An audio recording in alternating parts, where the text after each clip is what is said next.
নারকেল দিয়ে আমরা সচরাচর হাঁসের মাংসই খেয়ে থাকি।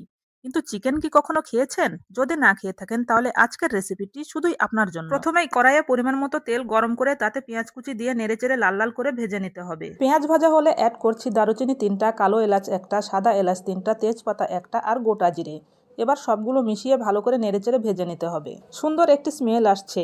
এখন জিরে, আদা, রসুন, পেঁয়াজ বাটার সাথে পরিমাণ মতো নুন, হলুদ, মরিচ গুঁড়ো, গরম মশলার গুঁড়োর যে পেস্ট বানিয়ে রেখেছিলাম সেটা দিয়ে ভালো করে নেড়েচেড়ে কষিয়ে নিতে হবে। এবার কোরানো নারকেল দিয়ে আবারও ভালো করে কষিয়ে নিতে হবে, যতক্ষণ না মশলা থেকে তেল ছেড়ে দেয়। মশলা থেকে তেল ছেড়ে দিয়েছে।